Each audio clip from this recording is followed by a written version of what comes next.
In death penalty cases, in any criminal case, one of the most critical procedures is the selection of the jury, of course. First, jurors are asked questions to see if there's anything they know about the case that would keep them from being fair and impartial, or any reason that would keep them from being fair and impartial. And once a group of jurors has been selected who supposedly can be fair and impartial, each side exercises what are called peremptory strikes, also discretionary strikes. The number that each side has depends upon the state in which the case is tried and the state law. One of the long-standing problems with peremptory strikes is that they've been used to exclude people of color, African Americans in particular, from jury service. We want to talk about that today with Sia Sanneh, who was a graduate of Yale Law School and who since 2008 has been at the Equal Justice Institute of Alabama and has been dealing with this issue all the time. Sia, thank you for coming. Right, thank you so much for having me. First thing I'd like for you to do is just talk about Alabama and why juries and who's on the jury might be important in Alabama. Sure, absolutely. So in Alabama, unlike sort of the trend that you see nationally where death sentencing is going down, Alabama, the opposite is true. They have an extremely high death sentencing rate, the highest per capita of any state in the country. And in 2008, the year I started at EJI, Alabama, which has a population of around 4 million people, sentenced more people to death in raw numbers than Texas, which has a population of over 23 million. And when I talk to people about this, they sort of ask why, why does Alabama have this rate that's so high? And I think I'd just like to highlight 3 reasons before talking about jury selection in the state. So the first reason I think that Alabama's death sentencing rate is so high is the poor quality of defense lawyers. There's no statewide public defender system, and the state relies solely on a sort of court-appointed system of lawyers, which means the judges have a list of lawyers who are available, and they just call on those people who may have some, but may have really no background in trying a capital case. So that's a major problem. The second is a really unique feature of Alabama's death penalty law, which is judge override. So in Alabama, a jury can give a life verdict in a death penalty case. They can sentence the defendant to life, and a judge who's elected in the state can set aside that verdict and overturn it simply because he or she disagrees with the jury finding. And then the third reason, I think... And I might just say about that, Justice Sotomayor recently pointed out that those overrides are often politically motivated. Absolutely. I think you see, so 2008 is a perfect example of that. The statistics that I started out with, that was an election year.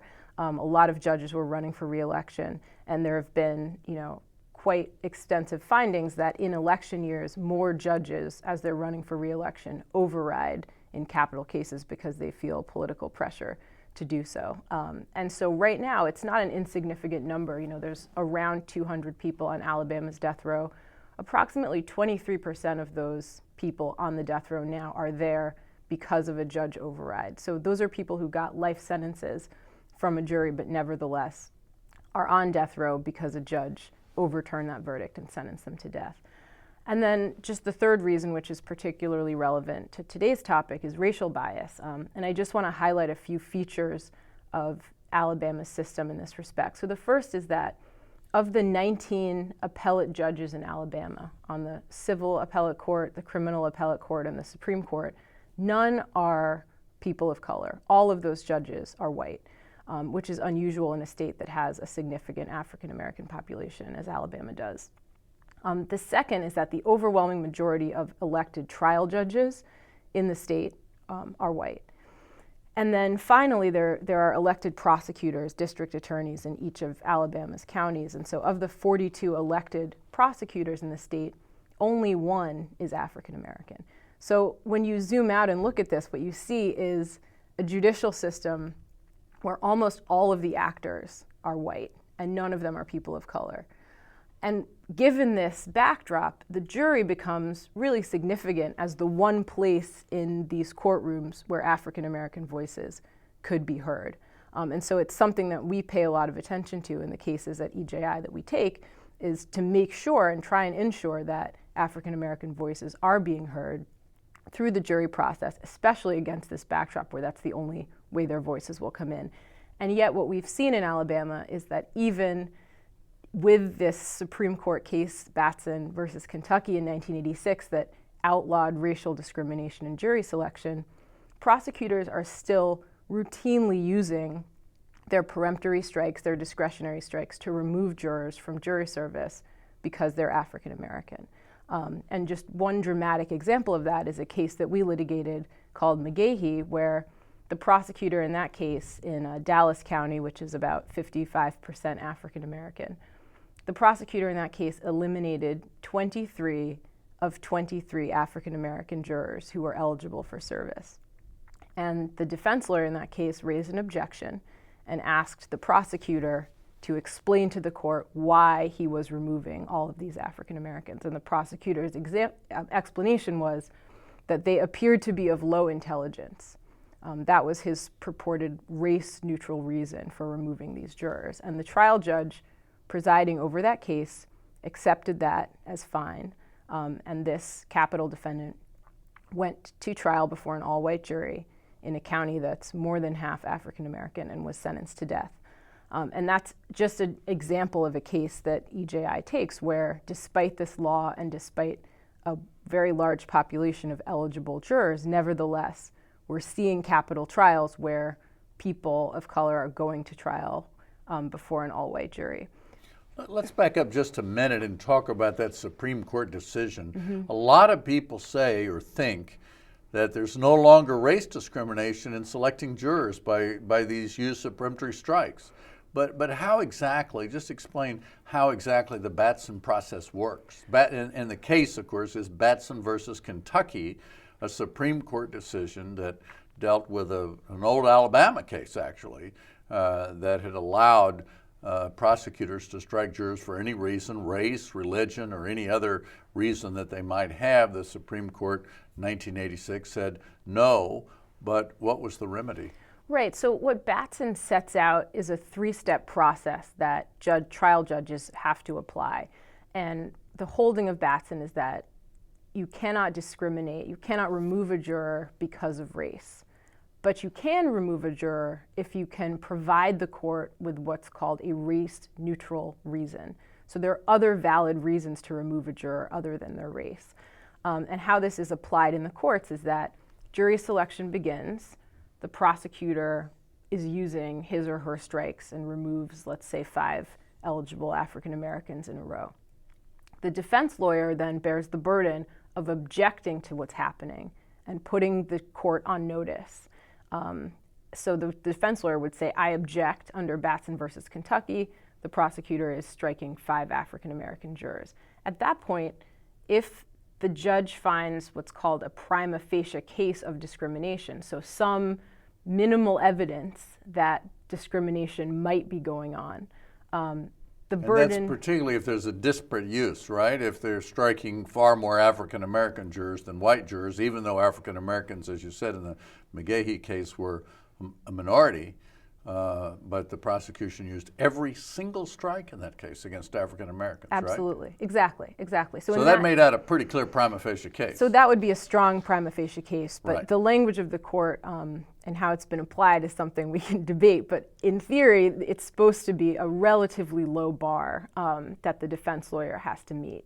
And so if there's something going on that seems suspicious to the defense lawyer, he or she can object, and then the trial judge the burden will shift to the prosecutor if the trial judge finds a prima facie case. And then at that point, we move to Batson step 2, where the burden shifts to the prosecutor, who then has to account for these strikes and explain why they are not the result of racial discrimination. And he or she does that by providing race-neutral reasons for each strike. So you would have to have an explanation for why you struck juror number 5 that is not, I struck this juror because they're African American. You could say, I struck this juror because this juror is a school teacher, and there's some theory of my case that makes me think that's a valid reason to use the strike. And then the trial judge then would evaluate these reasons that the prosecutor has given and either accept them or reject them as pretextual and not not reasons that sort of meet the burden and justify the use of the strikes. And if that is the case, then the judge will find that the Batson case has been violated and can, call back that juror who was struck. And you were saying it's 3 steps because the prosecutor gives the reason, and then at the 3rd step, the judge weighs all the evidence, whatever it may be, all the circumstances, how many strikes were used, how disproportionate it was, how plausible the reasons are, and decides whether there's race discrimination. Right. But even in a case where 23 out of 23 were used against African Americans to get an all-white jury in a majority black county, the judge upheld all 23 reasons. I want to ask you about this. Thurgood Marshall said, when Batson was decided, that any prosecutor would be able to think up reasons for striking African Americans. Do you see that that's come true? Did he predict that correctly? I think that's absolutely true. I think that prosecutors have to do very little. They have to basically say something that's minimally acceptable, and they will not be found to have violated Batson. But I would even go further than that and use the McGahey case as an example of this. So not only did the trial judge in that case, where there were 23 out of 23 strikes, and the reason was they appeared to be of low intelligence, not only did the trial judge accept that as a reason, that case was litigated through every state court in Alabama, and every state court in Alabama found no Batson violation. And it was only when the Equal Justice Initiative had that case in the 11th Circuit Court of Appeals that it was reversed. And that's significant because I think not only do you see trial judges accepting reasons that really don't pass muster when you think about them carefully, but appellate courts who are reviewing these cases on appeal often either accept reasons that are, don't really seem justifiable, or they invent reasons after the fact that the prosecutor could have used the strike. So they might look at a case where the prosecutor hasn't given any reasons, but say, well, maybe it could have been for this reason or that reason, and supply some reasoning and then affirm the case. And that's what happened in McGahey. They just sort of looked at the case and said, well, there could have been some other reasons, and kept the case moving and didn't reverse it. And so I think you have the prosecutors, the trial judges, and the appellate courts all kind of together are part of the problem of why Batson isn't meaningful in practice in the states where I work. Well, and in McGahey you had this overwhelming case, so it finally gets to the very last federal court. The trial court upheld the reasons, the Alabama Court of Criminal Appeals, the Supreme Court, the federal district court upheld the reasons. Yes. So it was only when it got to the very last stage of the process that this overwhelming case was found, and the reasons were found to be quite suspicious because of the low intelligence in particular reason that was given. But what about in a case where you don't have such an incredibly overwhelming case? What do we see happening in those cases? Right, I think that's a great question because McGahey is the rare case where you have the prosecutor on the record. First, it's rare because the defense lawyer made an objection. So often there's just no objection. So the court's never put on notice and doesn't sua sponte get involved. And so McGahey's rare because the defense lawyer said something which required the prosecutor to respond. And then on your first point, when we first started talking, you're talking about the quality of defense lawyers. So if you have a poor defense lawyer who maybe has never heard of the Batson case, this will never be raised. It will never be raised, and the problem with that is that you lose the most critical opportunity, which is in the courtroom while jury selection is happening, to force the prosecutor to right then and there give their best reasons, if they have any. And when you don't have that, what happens is even if we are able years later as appellate lawyers to take the case and send it back down, the problem is years pass and the prosecutors can have a really long time to come up with reasons after the fact that these strikes were used. So we've had that where the defense lawyer maybe didn't know about Batson, even though it's been in effect for, now since 1986, so a long time. And when we get the case and raise something and it's sent back, the prosecutors write briefs explaining, well, maybe this person had a traffic citation and that's why I struck them. And it's just a lot harder to engage in a meaningful and truthful back and forth about why these strikes were used if it's not raised right then and there in the courtroom during jury selection. And even now in 2014, we see all too many cases where there's no Batson violation raised by the defense lawyer at trial. And it's a major problem, both because you lose that reason and because on appeal, you're going to be held to a much higher standard of review if there was not an objection raised. And often the appellate court is going to say the issue's waived, right? That it can't be heard at all because there was an objection. Absolutely. It's really only in death penalty cases where you might be able to get around that. But even in those cases, you're going to be held to a much higher standard if the defense lawyer didn't object. But in most cases, if the defense lawyer doesn't object, in most criminal cases, that issue's gone forever. So it could be 25 out of 25 strikes. If the defense lawyer doesn't object and it's not a death penalty case, no matter how compelling the Batson violation is, there's nothing you can do on appeal.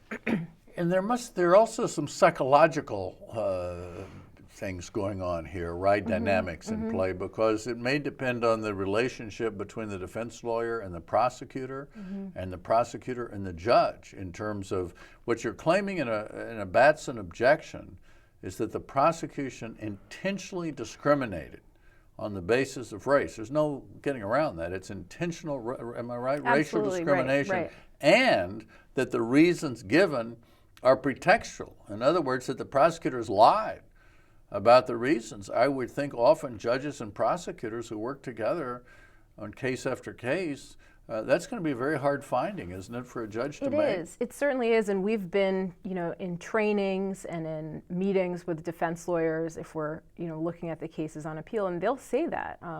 We'll talk to defense lawyers who will say, I'm just not comfortable accusing this guy who I'm going to see at church or in the grocery store of deliberately, discriminating on the basis of race. And we have to explain that no matter how uncomfortable it may feel, your client has a right to a jury that is, the product of a fair jury selection process, and it's your job to raise the claim if you see evidence of discrimination. But I think especially in small counties where there's, long-standing relationships with the prosecutor and with the judge, people have a hard time raising Batson. So some defense lawyers have never heard of it, but I'd say an equal, if not greater number, have heard of the case, but just find it uncomfortable to make a Batson objection in court because of the reasons that you kind of pointed to.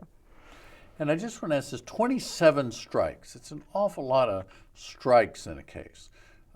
Does Alabama have a system which gives people more strikes than you would have, like in Georgia, for example, each side gets 10 strikes. In Virginia, each side gets just 3 strikes. So Alabama, that's a lot of strikes. Yeah, Alabama has a unique system. We have unlimited peremptory strikes, which means that there's no sort of set number of strikes that either side has going in.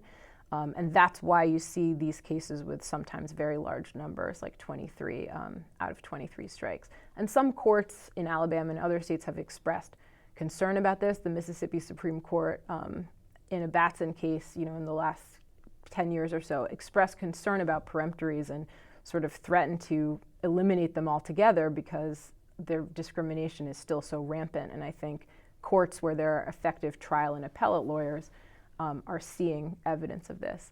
But we as lawyers representing people in capital cases became interested in sort of documenting this as a phenomenon beyond the individual cases we were working on, and have done a lot of research into sort of discrimination and jury selection in the South, and found, unfortunately, that this is something that is really widespread in Alabama and in other southern states particularly.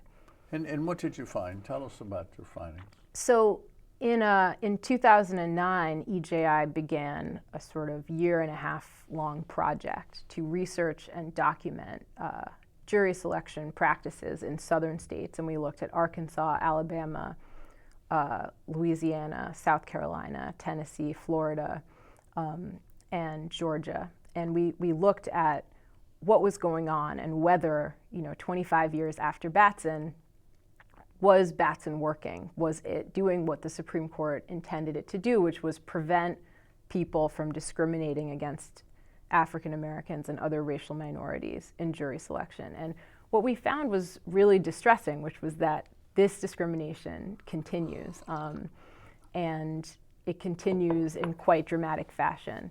And we found, just to give you a few examples, we found a county in Alabama where nearly 80% of African Americans qualified for jury service have been eliminated from participating. And we found majority black counties where it was routine for people to go to trial and face the death penalty in front of all white juries, despite the fact that the counties were majority African American. And we found, to me, one of the parts that was most kind of moving and interesting was that we went and talked to the jurors themselves, so the people who had been called for jury service and then sent home or excluded because of a reason that a court later found was discrimination. And so these are people who have been, courts in America have found were intentionally discriminated against by a prosecutor. And for me, it was just fascinating to talk to these folks and hear from them what their experiences were like. And it was really moving. I mean, I remember meeting a woman in Mississippi who'd lived through the civil rights movement, who'd fought for the right to vote, who'd been called for jury service, and then who'd been sent home for no reason at all. And so when she spoke to me about it, she became emotional talking about how much being an American meant to her and how much the right to vote and the right to be a full citizen meant to her. And she really grew emotional recalling the sting of humiliation of being in that courtroom and being sent home and not being able to do anything about it. And let me just, so we're clear on this, she was sent home because the prosecutor used a peremptory strike to remove her. Yes. And then gave a reason to the judge, who upheld that reason, said it was race neutral. But there were a lot of other African Americans who were being sent home for the same reason. Right. And I think... And are these reasons, are they any sort of protection to people like this woman that you saw? Or are trial judges and state appellate courts upholding these reasons in most cases? In most cases, they're being upheld. I mean, we've just to give you some examples, we've seen people dismissed because they're too old at 43 or too young at 28, because they wore eyeglasses, because of the way they walked, because they were single, they were married, they were divorced, because they lived in a predominantly black neighborhood. That's something that we've seen frequently upheld by appellate courts, because they attended a historically black college. I mean, these are reasons that prosecutors give in open court to justify using these strikes. And what was stunning to me was to talk to these jurors who explained how painful it was to go through this, because I think people think of jury service sometimes as an obligation, and even folks who have a lot of other things to do with their lives took it seriously, the fact that they were called to court and asked to participate in the process, and they knew what was going on when they were sent home. And it's interesting because jury selection is unique in that the Supreme Court has said that when intentional discrimination in jury selection occurs, it's not just the rights of the defendant who are affected, it's the rights of the struck juror as well. Right. That juror has a right to sit on the jury and participate fully in their civic duty. And so the discrimination impacts them as well. And so I just couldn't have found that to be more true when I spoke to people. I remember one woman I talked to was dismissed because the prosecutor said she belongs to a family that is a criminal family in this county and that they engage in crime. And she was humiliated by this. There were people in court in her community who she knows. She's never had problems with the law. Her kids are good kids. Her husband has never been in trouble with law enforcement. This had happened years before, and she said she still remembers this and is angry about it and felt really humiliated that the prosecutor was allowed to say that about her and get away with it. And I think that's another something else we discovered both from talking to the jurors themselves and from our research, is that there really isn't prosecutorial accountability, even when in the rare case like the McGahey case you find dramatic evidence. There isn't accountability for prosecutors.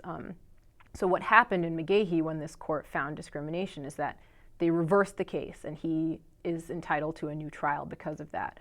But nothing happens to the prosecutor. There's no discipline, there's no sanction, they're not removed, they're not monitored. And that, in our opinion, is sort of a big problem that recurs in a lot of these cases, because you see the same offices doing the same thing over and over again. And first, it's hard to catch them doing it. But even if you do, it's very hard to use that finding to prevent future problems with jury selection. And one thing we should just mention is that once a trial judge upholds these reasons, then all the courts that look at it after that give a great deal of deference to the trial judge, right? That's absolutely true. So once a trial judge agrees and finds there's no discrimination, not only do you have the problem of sort of trying to get the prosecutor to explain what they did when the trial judge said they didn't have to, but once a trial judge has upheld what happened at trial, the appellate court will absolutely defer to what the trial judge did, and they will only disrupt the trial judge's findings if there's really overwhelming evidence. And the McGahey case was that rare example of overwhelming evidence that's so extreme and so extraordinary. The 11th Circuit called it astonishing in its opinion that it got the court to revisit what the trial judge had done and overturn it. But that's a very, very high burden to meet on appeal. And we should make it clear then that this McGahey case is a really aberrational case, that in most cases, in fact, I think not long after that, the 11th Circuit had a case called Lee versus Commissioner, where over 20 strikes had been used against African Americans, basically every strike, and the court upheld it. It was upheld all the way through the Alabama courts and the federal courts.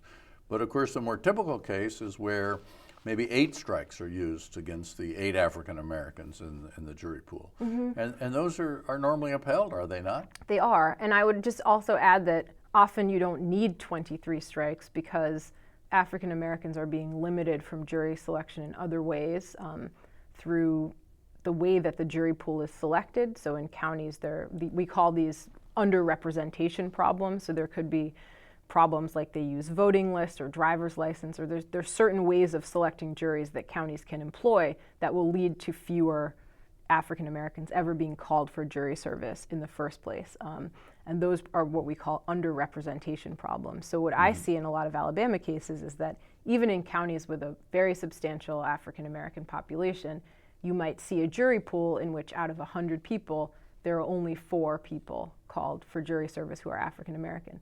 In a case like that, the prosecutor doesn't need 23 strikes to remove them.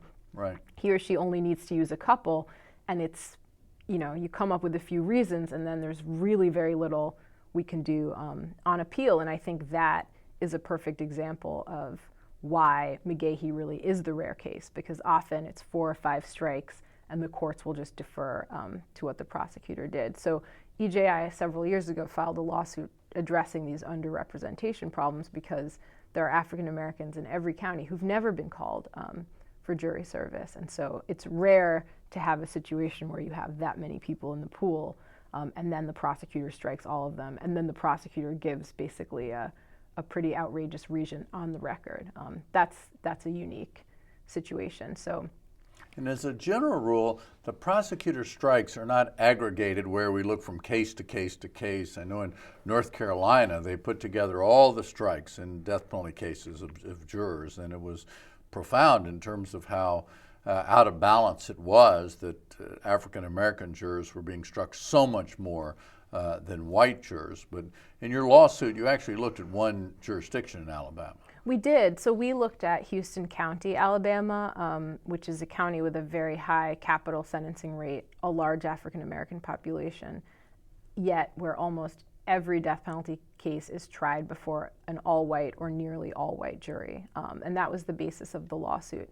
And I think what you see in a lot of these cases is there really isn't any mechanism for looking from case to case to case, except we can allege, as in support of our discrimination, we can urge the court to look back at previous findings of discrimination or at the extent to which these strikes are used. So there are ways we can try to get that in, but I think one of the problems with the way Batson works now is that there isn't a mechanism for that. And so in this report that EJI did, we urged people in communities to, go into their courtrooms in their local towns and cities and watch what's happening in jury selection and document and monitor what the courts are doing and publicize this, as we're trying to do in our community in Alabama, because one of the biggest challenges is that this stuff happens behind closed doors, often in small courtrooms where there aren't people watching and documenting what's going on, and the results, I think, kind of speak for themselves. Thurgood Marshall said in his opinion in Batson the only solution was to eliminate peremptory strikes. Was he right? I'm not sure he was right, but I think it certainly, if things continue the way they have been, I think he will be proven right. I think the only way to kind of right this ship is to do several different things to improve accountability. And the reason I'm inclined to think Thurgood Marshall might be right is that I haven't seen much evidence of a commitment to doing the things we need to do to improve accountability and to eliminate racial discrimination. And I think training defense lawyers is part of this. I think holding prosecutors accountable is a big part of it. I also think that there are procedural bars which are employed, that you kind of alluded to earlier, that there are lots of technical reasons that make it harder to prove discrimination and to get courts to do something about it, even if you do prove it. So there are people who've been executed despite overwhelming evidence that their jury was illegally selected. And that's because we have these procedural bars that allow courts to say, oh, this is a very valid claim, but it's too late. You should have raised it earlier at trial, and sorry, there's nothing we can do. And with that kind of attitude towards something as fundamental as having a fair jury of your peers decide whether you live or die, it's hard to see that we're sort of making progress towards the aspiration of Batson becoming a reality for people who go to trial. Well, thank you very much for talking to us. I mean, what we see is that people who for years were not allowed to vote and therefore weren't on the voter or the juror lists at all, now they're on the juror list, but they continue to be struck. So as you said about the people you talked to in the study, they're still going home without serving as jurors, even though technically, legally, they're supposed to be. But because of these practices, we're still seeing, even in the Deep South, even in the states of the old Confederacy, with very substantial African American populations, we're still seeing death penalty cases tried to all white juries. Yes, and I think that's something we see routinely, unfortunately. Well, thank you again for being with us. Thanks for having me.